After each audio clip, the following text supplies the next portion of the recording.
سلام.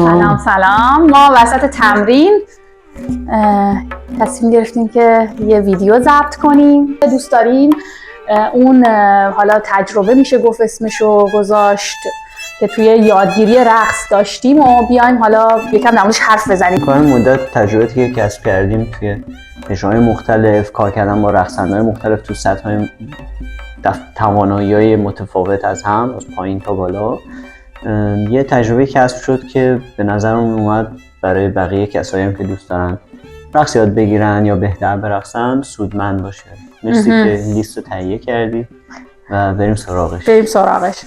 یه چیزی که تو این چند مدت به من خیلی کمک کرد و از یه جایی متوجه شدم که دارم اشتباه انجامش میدم این بود که سر کلاس من به محض این که مربی رقص یه حرکتی رو میخواست به من یاد بده یا حالا مربی ورزشی هر چیزی، مثلا تو پهلوانی هم میشه گفت باز خودش دقیقاً سرت میکنه و اینا، مثلا همون لحظه که داره اون فرد انجام میده شروع کردم منم انجام دادنش و خیلی از جزئیات حرکتی که اون داره انجام میده رو از دست میدادم. یعنی این که بیام خوب تماشا کنم و نداشتم.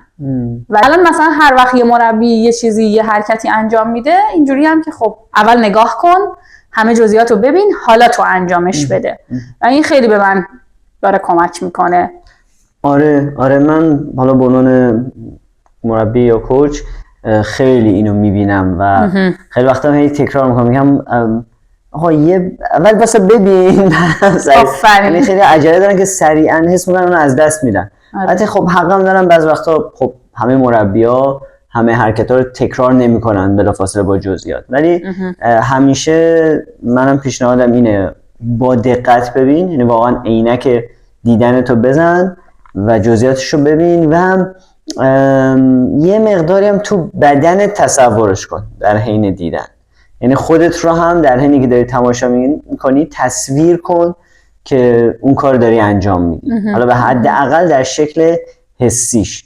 بهتر آدم به نظرم روی جزئیاتش اون موقع در نگاه اول اسیر نشه. میشه مثلا خیلی جزئیات به شکل مثلا حالت انگشت به حالت نگاه، ولی اون چیزی که بهش میگیم در واقع اسنس یا جان ماجرا یا ذات ماجرا، اونو بگیری و نگاه کنی اون چه شکلیه و تو بدنت اونو یه لحظه حس بکنی، به نظر خیلی سودمند میتونه باشه تو نگاه اول.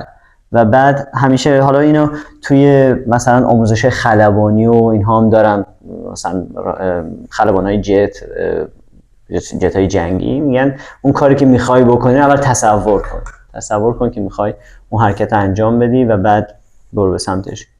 چه جالب، خیلی خیلی جالبه.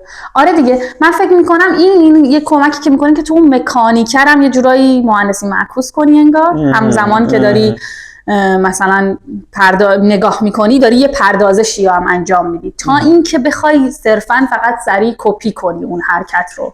یه چیز دیگه ای که من حالا باز دوباره فکر میکنم از همین پروسه هی سر کلاس رقص رفتن بهش رسیدم این بود که اصلا هیچ مثلا جذابیتی تو کپی کردن وجود نداره و انگار حتی من خسته میشم، کسل میشم اگه احساس کنم همیشه دارم یه چیزی رو کپی میکنم.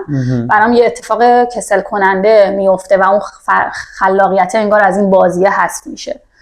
و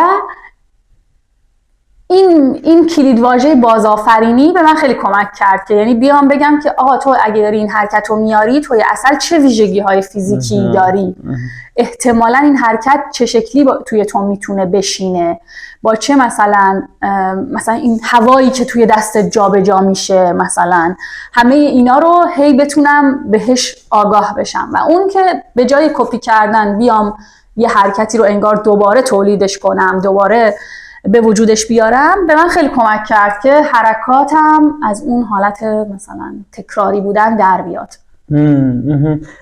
آره خیلی نکته جالبیه. من خودم واقعا قبل از اینکه مطرحش کنی اینجوری خیلی آگاه بهش فکر نکرده بودم. واقعا اینه که خب هر آدمی بدنش امضای خودش رو داره و حالا یه سری رقص ها یا سیستم های رقصی مثل سینکرونایز یا حالا یه سری رقص های جمعی هستش که همه عیناً، حتی مثلا میبینی کسایی رو انتخاب میکنن توی تیم که همه همقدر، شکل چشماشون مثل هم، یا حداقل آرایشش هم مثلا بعد اینقدر هماهنگ میشن که این پلک میزنه اونم پلک میزنه.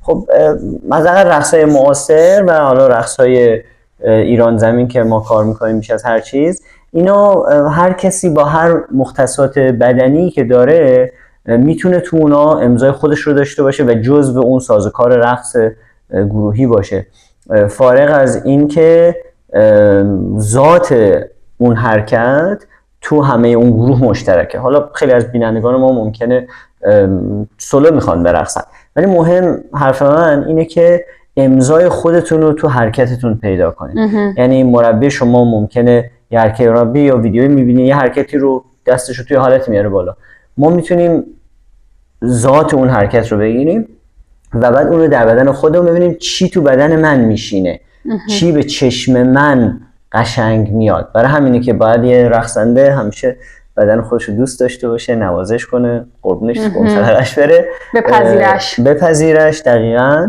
و زیبایی‌هاش رو پیدا کنه. و وقتی منحنی‌ها یا شکل‌های حرکت رو تو اون سبک رقصی که کار می‌کنیم، مثلا میگم توی رقص‌های کلاسیک ایرانی، خب منحنی‌هایی که شباهتی به نستعلیق ایرانی داره، منحنی‌هایی که شباهت‌هایی به قالی ایرانی داره، اینها رو شما وقتی تو بدنتون می‌بینین، چشمتون به طور ناخودآگاه به خاطر آشنایی دارین با فرهنگ این تمدن و زیبایی شناسی این تمدن، اون رو زیباتر می‌بینید و اونها رو سعی کنید ببینید. مثلا من دستم اگه اینطوری می‌کنم، اون حالت خطوطش اگه شبیه مثلا مد رو بالای آی با کلاه میشه، خب انگار مثلا چشم ما خیلی بیشتر با اون چی داره تا اینکه مثلا یه شکل مثلا زوزنقه طوری داشته باشه یا چازلی مستقیم داشته باشه. و ولی همه این از دل یه کپی کردن بیرون میاد. یعنی اول باید اون ذات حرکت رو ببینی توی مربی یا تو ویدیویی که ازش داری کپی میکنی و اون رو درون خودت ایجاد کنی. و بدن ما هم حالا توی نوروساینس فکر میکنم حدود سال 2005 الی 2010 بود که بحث نورون‌های آینه‌ای مطرح شد و ما هم توی لب تا یه حدی باش کار میکردیم، یا حداقل دوستانی که همکارمون بودن بحث میکردیم و کار میکردیم. بعدن یه نورون‌هایی توی بدن، توی مغز شما هستن که به کار کپی کردن وضعیت یا حس و حال اطرافیان شما مشغولن.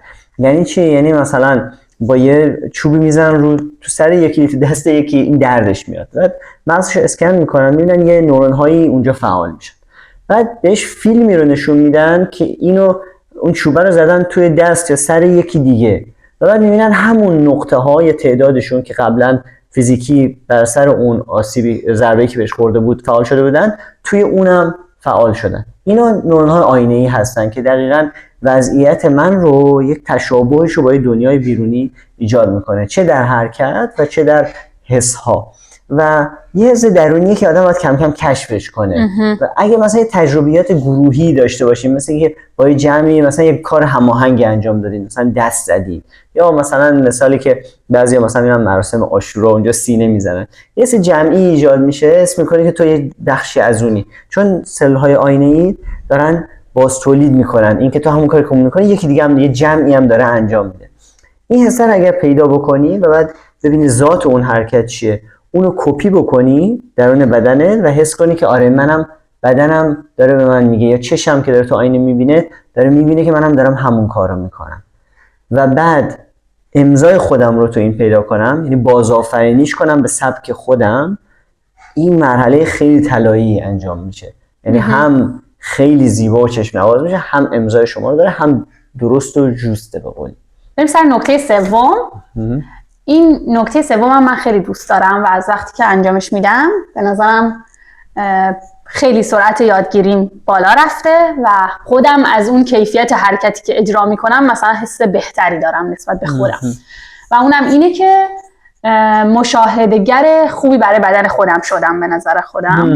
و وقتی که خودم تو آینه میبینم یا مثلا ویدیو ضبط میکنم و بعدش نگاه میکنم به اون حرکته، رضایتم داره بیشتر میشه. حالا کاری که من میکنم اینه که مثلا جلو آینه که دارم اون حرکت رو انجام میدم، هی وسط حرکت استاپ میدم به خودم رو قطع میکنم و چک میکنم وضعیتمو. حالا مثلا وضعیت قشنگ مثلا از بالا تا پایین مثلا اسکن کردن خودمه دیگه، اینکه آیا جای سرم جای درستیه، آیا خودم رو جمع کردم یا مثلا زیادی مثلا باز کردم یا مثلا که میدونم وزنم آیا روی پای درسته، آیا جابجایی وزن سر اون موقعی که باید اتفاق میفته، مثلا ارتفاع دستم نسبتش با بقیه بدنم، جهت مثلا قفسه سینم، اینا رو چک میکنم. و این که این کار تکراره رو زیاد انجام میدم، یعنی این قطع کردنه و تکرار کردنش رو زیاد انجام میدم، انگار داره کم کم منو تبدیل میکنه به یک مربی برای خودم. یعنی خودم هی دارم خودمو میبینم، هی به خودم فیدبک میدم، هی اون کارا رو بهتر میکنم. آره قطعا این که گفتی برای خود منم خیلی قولی میگن رزونیت میکنه، سازگار است با تجربه‌ام. به دو قسمت. یکی این که واقعا نکته آخره، هر کس ما، هر کدوم از ما بهترین مربی برای خودمون هستیم و شما پیش هر مربی بریم ممکنه تکنیک هایی به شما یاد بده. بعضی مربی‌ها حالا هوشمندتر هستن، میتونن یا تجربه هایی دارن که میتونن اون سلسله مراتب تمرینی رو برای که شما رو از آ ببرن به ب، بر اساس نیاز بدنتون، استعدادهای ذهنیتون، ریتمیتون، استعدادهای بدنیتون آروم آروم بچینن. یه وقتایی همه اینو ندارن یا ممکنه یه چیزی به شما بگن که گیج کننده باشه. درسته. این که شما اینو مطالعه کنین و بر اساس اون یک سیستم تمرینی برای خودتون بریزین خیلی کمک میکنه. و نکته اولی که گفتی این که چطور ما بدن خودمون رو مشاهده بکنیم. این یه اشتباهی که من خودم خیلی میکردم، من که خیلی تمرکز میکردم روی حس و حال رقصیدنم و به فرم هام کمتر توجه می‌کردم، یا حداقل به فرم های میانیم خیلی، چون یه حرکت انجام میدی در یه لحظه نهایی مثلا این دستت میاد بالا، بین راه اگه بهش دقت نکنی که خیلی بسته به سرعتت و اون تمپو در واقع که با چه سرعتی مثلا اون با چه شدتی حرکتش بدی و به خود فرمی که میسازی اگر توجه نکنی اون وسط ها یکم بیریخت میشه. من از کجا میفهمیدم بیریخت میشه؟ این که مثلا تو کارناوال ما شرکت میکردیم، ویدیو که برام مثلا عکسایی که بچه‌ها میگرفتن، مثلا اینا از 100 تا عکس گرفتم مثلا 2 تاش هم ریخت درستی نداره، مثلا حالت مثلا اینجا قرقاتی. واقعا یه رقصنده خیلی خوب همیشه حواسش هست که تو هر لحظه ای از فرم در یک فرم زیبایی باشه. یعنی اگه یک حرکت میکنی از اینجا تا اینجا 100 تا عکس میگیرن، همش مثل این باشه که انگار یه پوز گرفتی، یه قیافه گرفتی جلوی دوربین. خب و اینم با همین حاصل میشه که شما آگاه باشی از حرکت. و تکنیک گفتی رو من خیلی میپسندم که جلوی آینه اجرا کنی و مثلا اگه بهت گفتن دستت از اینجا بیاری اینجا، در مراحل مختلف صبر کن، بهش نگاه کن، به زاویه‌های بدن نگاه کن و خودت ببین مثلا میپسندیش یا نه. لونا نکن. آره منم رفتم گربه ما داره پایای دوربین رو لیس میزن اگه میلرزه خود لونا نکن. بیا اینجا. بیا موضوع بعدی که من خیلی دوستش دارم و اصلا به نظرم فقط به رقص مرتبط نیست، به یه شاید یک مهارتیه که به تمام ارتباطهای ما، به پروسه رشد ما اصلا مستقیما تاثیر میذاره، ابهام بودن، کنار اومدن با ابهامه. یعنی مثلا یه چیزی که من مشاهده میکنم در مورد خودم، به ویژه مثلا تو وقتایی که کوروگرافی داریم یاد میگیریم که خب یک شکل خیلی دیسیپلین تری از رقصیدن هستش، اینه که خیلی اون حرکت رو که میبینم در لحظه اول میگم که خب این شبیه فلان حرکت است، یا این من قبلا شبیه اینو انجام دادم یا شبیه اینو انجام دیدم و با این کارم از اون بودن در ابهامه انگار یک فراری میخوام بکنم. یعنی اون اینکه یک حرکت جدیدی، یک کار جدیدی رو با بدنم انجام بدم، این یه نقطه به نظرم سخت و دشواریه، یه نقطه مبهمیه و ابهام کلا با آدم وقتی واردش میشه اینجوری میشه که چی شد، من چرا اینجام، داره یه چیزایی به هم میخوره، خیلی راحت نیستم. و توی رقص واسه من بارها اتفاق میفته و وقتی که میام اون ابهامه رو نمیتونم بپذیرمش یا یه لحظه باهاش بمونم، سعی میکنم هی به اون حرکات آشنام که حالا تو ذهنم تو بدنم دارم رجوع کنم و یهویی میبینم که اصلا حرکات من شبیه همن، من تمایزها رو دیگه نمیتونم ببینم. یه بخش از ماجرا اینه که ما همیشه جوینده بمونیم، یعنی همیشه در حال کشف بدنمون باشیم. رقص اونطور که استاد فاروق کیانی میگفتن ژیمناستیک نیست. این حرکت اینجوری دستش وقتی اینجوری کرد استاد فاروق کیانی، مثلا یه عمقی میبینی، مثلا من هر کار میکنم مثل اون نمیشه. خب یه فلسفه‌ای داره، این با این فرق میکنه، این با این فرق میکنه. و این که ما همیشه حواسمون باشه که داریم یک چیزی رو با بدن اون کشف و بازآفرینی میکنیم. هر جلسه که تمرین میکنیم، هر باری که داریم اون رو تکرار میکنیم که بهتر بشه، چون هیچ وقت 100 نمیشه. اگه این در رو باز بذاری و قبول کنی که هیچ وقت پرفکت نیستی و همیشه در حال یه کاری کنی که بهتر بشی، یه حرکت جدید هم که مواجه میشی، ذهنت سریع نمیاد تبدیلش کنه به اون چیزی که از قبل خیلی بلدی. ما خیلی مشکل داشتیم که بچه‌ها می اومدن حالا یه حرکتی بلدن دیگه، تو رقصای ایرانی مثلا یه اینجوری غیر و یه اینجوری میگی، مثلا دستت هم اینطوری می‌کنی. بعد مثلا ما گفتم دست از پایین میاره، همه باز همینطوری. گفتم دست از اینجا میاری، باز همه همینطوری می‌کردن. علت اینه که تو ذهن یه اصطلاحی هست، یه جمله هست خیلی جمله قشنگه، یادم نیست از کیه، میگه که وقتی خود را در موضوعی حرفه‌ای اکسپرت یا متخصص میپنداریم، وقتی خودمون رو در موضوع متخصص میپنداریم، درهای یاد گرفتن رو به خودمون میبندیم. یعنی طرف میگه من که بلدم دیگه، من که بلدم، یعنی هر چی بهش بگیم میگه آره این همونه که من بلدم. خب اصلا به خودش دیگه اجازه نمیده در رو باز کنه، درهای جدیدی رو برای خودش باز کنه.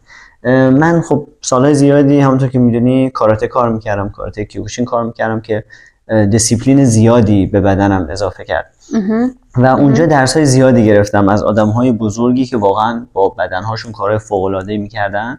استاد سوسا اویاما که واقعا اونایی که میدونن وقتی اسمش میاد مثلا همه کاراته‌کارا میگن اوس، احترامش. ایشون میگه که برای این خرد قدیمی ژاپنی هم هست، میگه برای یاد گرفتن مشت زدن، همین مشتی که میزنن و این آدمی بوده که مشت میزده با یه مشت حریفش میافتاده، قهرمانای مثلا اون زمان رو باشون مبارزه میکرده با یه مشت میافتادن. میگه برای مشت زدن، یاد گرفتن مشت زدن 9 سال وقت لازمه.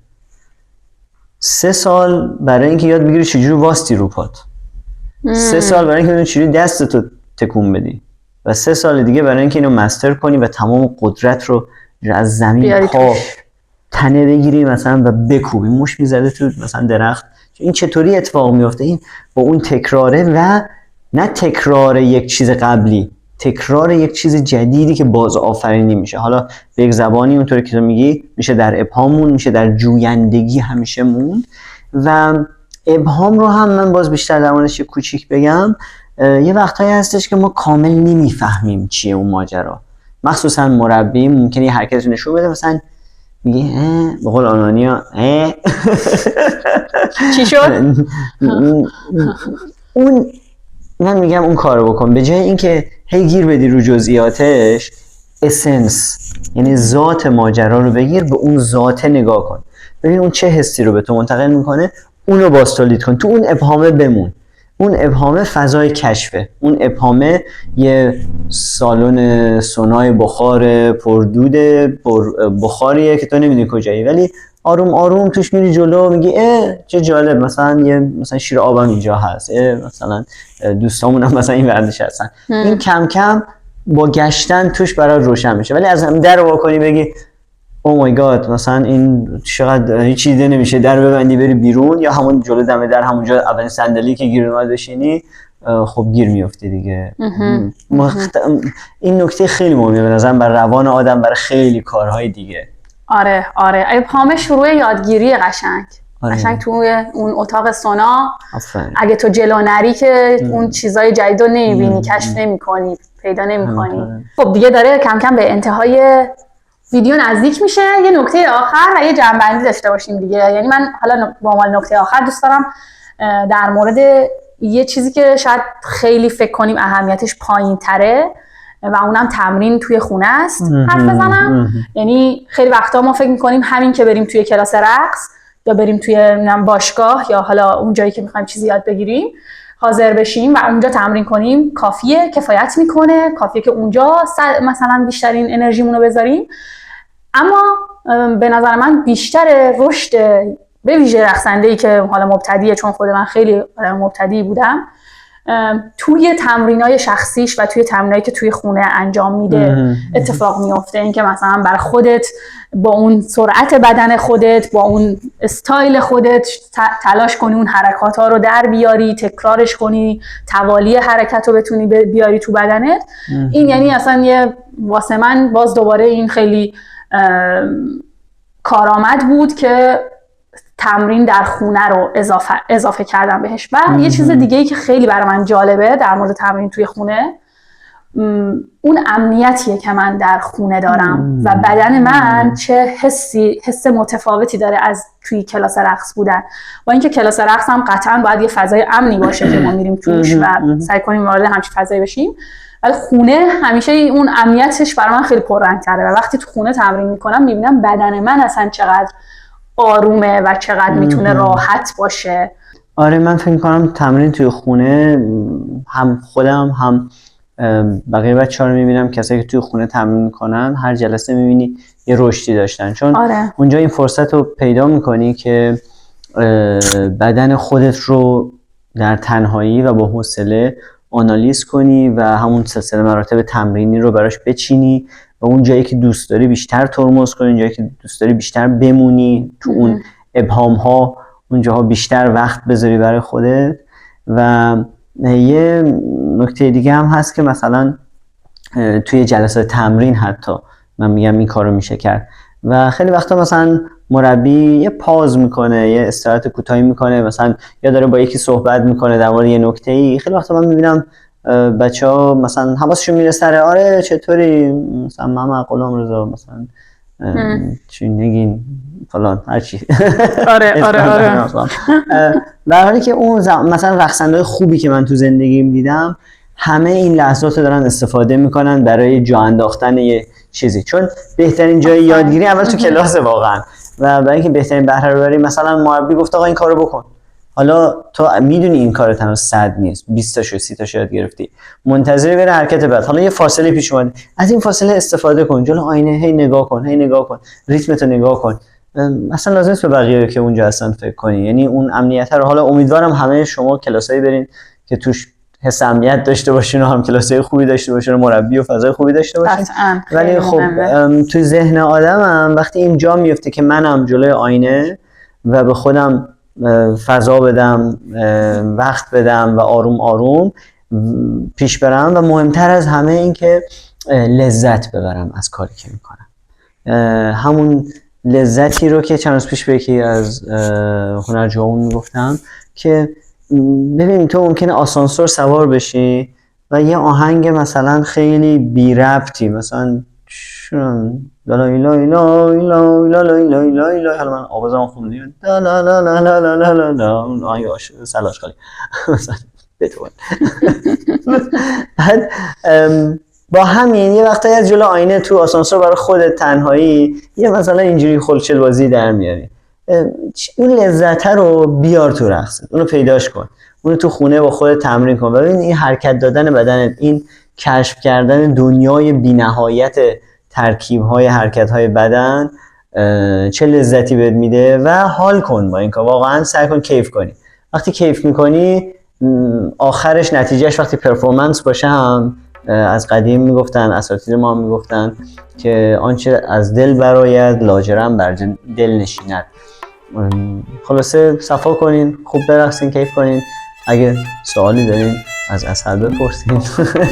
نه برامون میتونید کامنت بذارید. ما این کانال یوتیوبیمون رو شروع کردیم که یه کوچولو در مورد تجربه‌های خودمون توی حوزه رقص بگیم، ویدیوهای آموزشی که فکر می‌کنیم میتونه به آدمای جویای رقص، میشه گفت جوینده رقص، علاقه‌مند به رقص کمک کنه بسازیم. پس حتما برامون کامنت بذارید، ما دوست داریم که فیدبک شما، نظر شما رو داشته باشیم. مرسی که وقت گذاشتی، به نظرم گفتگوی خوبی شد، امیدوارم بقیه هم دوست داشته باشن، من خودم دوست داشتم. بعد این